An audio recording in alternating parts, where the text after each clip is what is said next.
So we're going to talk about the future of Alabama here. Welcome in the T4G, and I'll say this first and foremost. Nick Saban retiring, the man was more prolific than people really understand. The entire SEC, entire SEC fan base, all of the programs in the SEC owe Nick Saban gratitude.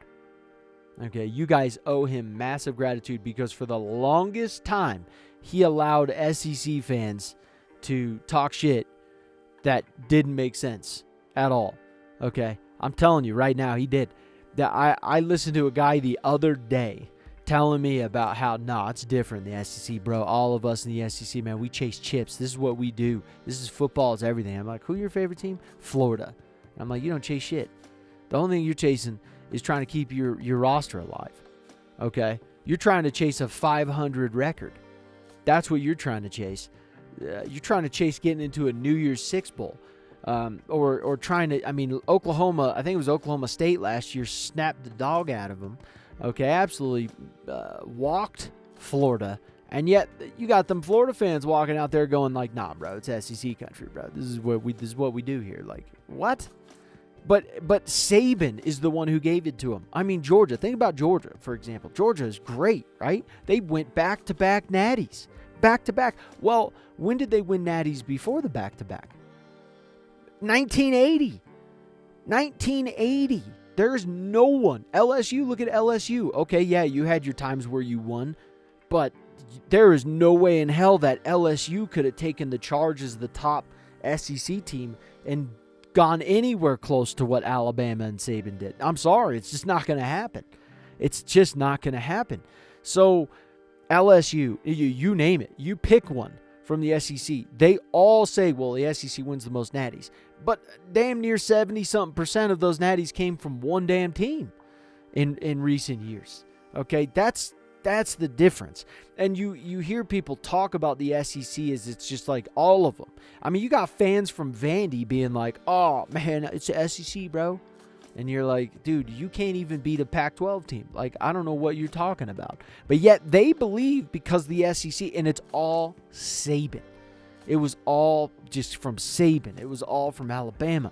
That's what he did. He gave teams the ability to talk shit even when they didn't have anything to really talk shit about.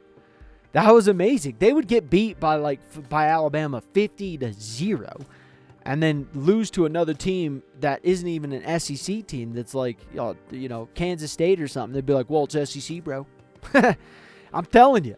It's amazing. One of the biggest things for Alabama and what Saban really did, and this is what's just so impressive. Saban created a university for coaches within a university. Okay? Coaches, I've heard coaches talk about, oh, man, when I've gone to Alabama and seen, they were working their asses off, man. They were working to the bone, and he expects you to work your ass off for this. Here's the difference, though. He's only doing that. He's telling people, you come here to get your college degree in coaching. Okay, and you're only supposed to be there for damn near 2 years. That was it.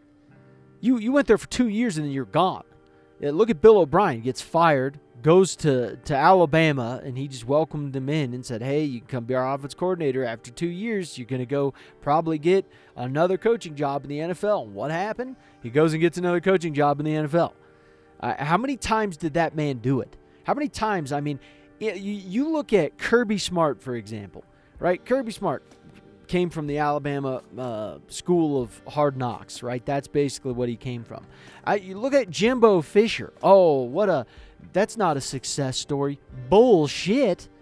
That's a one hell of a success story. That's probably the best success story. You're so good you weren't even worth the money, and you still got paid the money to not even coach. You came from Saban University. Is what you came from. And you got paid millions of dollars to stop coaching. Holy shit, that's still a success story. You got paid for not being qualified. Dear God, I would love that. Hey, we're going to pay you $100 billion so that you could stop doing your job, please. Okay. Yeah, we know you got that degree from Saban University. Dear God, what Saban has done, tip my hat off to him. You got like Ryan Day, great coach out there, fantastic coach. And there's many of these coaches, even Kirby Smart's to that level. But, and I'm not saying like, he's to that level in the sense of he's there with our boy Ryan Day. I'm not saying that because obviously he's one of the two natties.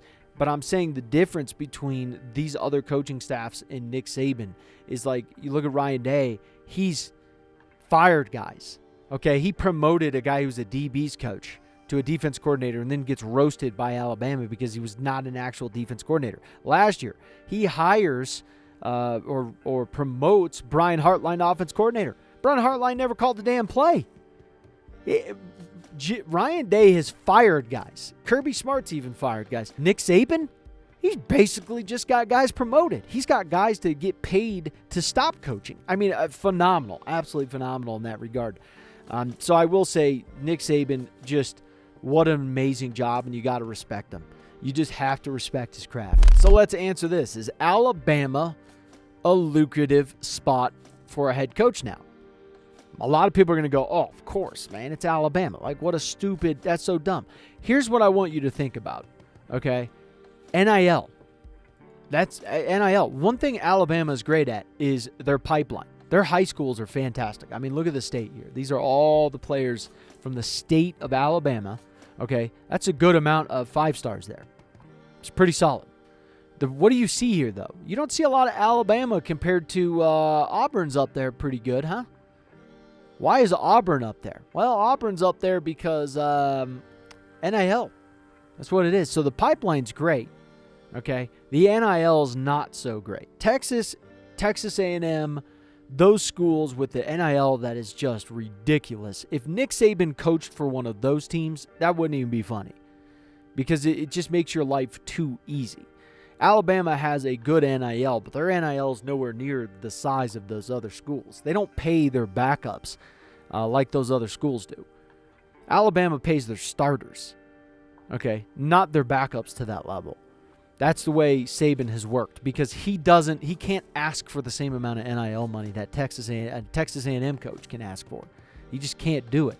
And so that's the future is NIL. That's the future is where these teams can until they change things, that's what it's going to be. Texas A&M, Texas, USC is going to be out there, Oregon. Those schools are going to have a better opportunity to land some good coaches because the NIL just makes it so easy. Okay, it makes it so freaking easy. So then on top of it, you have to where if you're a really good head coach, why would you want to go try to fill the shoes of the greatest coach of all time in Alabama, particularly if their NIL is not just off the charts? Because anything you do that's wrong, they're going to say he's no Saban. It's going to be a pain in the ass. So I think Alabama's going to be fine. I do. I don't think Alabama, because the fan base is just different, right? They're just different.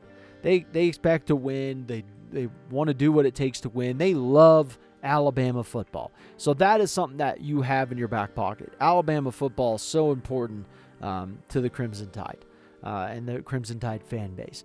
So I think you have that in your corner. But I do think that this is going to make Alabama a more realistic team than what they have been before. I really do. I think it's going to make them more realistic.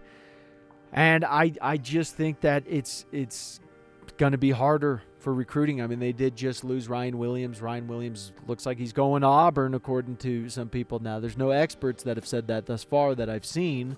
But, yeah, he could go to Auburn, and Auburn's starting to make they're making their run at trying to get the guys in their base, so in their pipeline schools. So let us know what you guys think, but I do think that Alabama's now going to become a more realistic team. I think they're it's going to be different now. Hopefully they can just pick up where they left off. I mean, whoever's going to get this team, though, this team is amazing. Alabama is a phenomenal team. The players in this team are just absolutely amazing. So whoever gets this team is going to love it. But can you maintain it is the question. That's really the question. You could look on the team and go, that's a good team. I'm gonna do well with this team. But are you going to get the top 2, top 3 recruiting class? Are you going to be able to continue what Saban did? That I want to see. So let us know what you guys think. What's the future for Alabama?